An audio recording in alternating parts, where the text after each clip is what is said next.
गाजर और लाठी की नीति पर चलते चलते 75 साल हो गए, लेकिन आंतरिक सुरक्षा पूरी तरह से सुनिश्चित नहीं हो पाई। लिहाजा आतंकवाद हो या अलगाववाद, उससे निपटने का सिर्फ एकमात्र सिद्धांत है, शांति का सिद्धांत कि शक्तिशाली बनो। कुछ यही विजन प्रधानमंत्री नरेंद्र मोदी ने भी दिया जब उन्होंने भाग लिया उन गृह मंत्रियों की बैठक में जिनका चिंतन है आने वाले 25 सालों के लिए। यानी जब आज़ादी के 100 साल होंगे तब कैसे बाहर के साथ, सीमाओं के साथ साथ देश की आंतरिक सुरक्षा भी सुनिश्चित की जा सकती है। प्रधानमंत्री ने कहा कि आने वाले समय में क्या चुनौतियां होंगी। सबसे पहली चुनौती क्या हो सकती है? सबसे पहली चुनौती हो सकती है ग्लोबल वार्मिंग की वजह से और ज़्यादा चक्रवात आ सकते हैं, प्राकृतिक आपदाएं आ सकती है। ऐसे में मौजूदा समय में जो एनडीआरएफ काम कर रहा है, राज्यों में एसडीआरएफ काम कर रहा है, उन्हें और ज़्यादा सशक्त बनाना होगा, क्योंकि जब भी आपातकालीन स्थिति में ये फोर्सेस पहुंच जाते हैं तो उनकी वर्दी को देखते ही ये विश्वास जगता है कि अब राहत और बचाव होगा। वर्दी की बात करें तो प्रधानमंत्री ने वर्दी पे भी बोला, यानी यूनिफॉर्म की बात की, और प्रधानमंत्री ने ये कहा कि क्यों ना सभी राज्यों की पुलिस की, उसमें शायद सीएपीएफ को भी जोड़ सकते हैं, एक ही यूनिफॉर्म हो।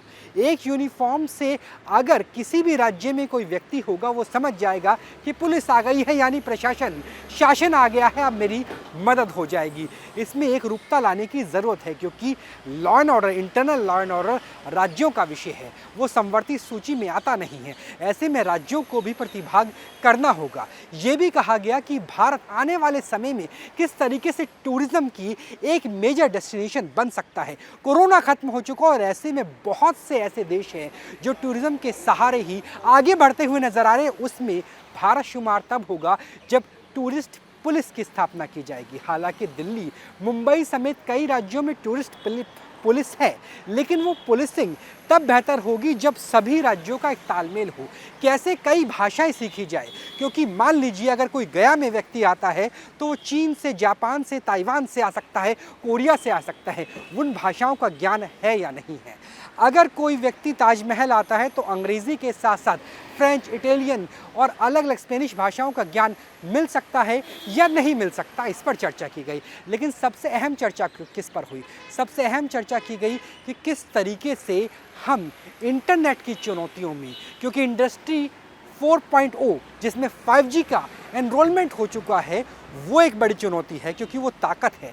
फेशियल रिकॉग्निशन हो सकता है, तमाम चीज़ें मिल सकती है, लेकिन ताकत के साथ साथ चुनौती भी है, क्योंकि इसका इस्तेमाल साइबर क्रिमिनल कर सकते हैं आर्थिक अपराध के लिए। एक बहुत बड़ी आईटी सेल है जो पाकिस्तान के आईएसआई से लेकर टर्की तक जिसके तार जुड़े हुए हैं, जिसके बारे में नेस्कॉड की तरफ से भी आता है कि भारत और भारत के आसपास के देशों में कट्टरवाद फैलाने की कोशिश की जा सकती है। तो उससे निपटने के लिए भी हमें साइबर थ्रेट से निपटने के लिए टेक्नोलॉजी में इन्वेस्टमेंट करना होगा, और इसमें पैसे को ना देखा जाए, क्योंकि जब टेक्नोलॉजी में इन्वेस्टमेंट होता है तो इनपुट कॉस्ट तो ज़्यादा होती है, लेकिन टेक्नोलॉजी आपके दिमाग के ऊपर ब्रेन वॉश कर सकती है। लिहाजा इंटरनल सिक्योरिटी में अगर सबसे महत्वपूर्ण कोई है तो टेक्नोलॉजिकल रिफॉर्म्स हैं, चाहे वे हमारे जवानों की टेक्नोलॉजी मॉडर्नाइजेशन की बात हो या फिर साइबर की दुनिया में देश की आंतरिक सुरक्षा में जो बाधाएं पहुंच सकती है उससे निपटने की बात हो।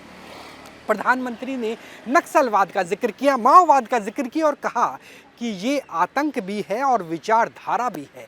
लिहाजा चाहे नक्सलवाद पेन से चल रहा हो, कलम से चल रहा हो या फिर गोली से, उसे एक तरीके से ही निपटना होगा। जैसे मैंने कहा था शुरुआत में कि गाजर और लाठी की नीति बहुत हो चुकी, यानी आप थोड़ी बातचीत करेंगे, थोड़ी कार्रवाई करेंगे। ये 75 साल तक हो चुकी है, लेकिन अमृत महोत्सव और अमृत साल आने वाले 25 सालों में जो 5 प्रण बताए, उसमें एक प्रण ये भी है कि आपको ताकतवर बनना है तभी शांति की स्थापना कर सकते हैं।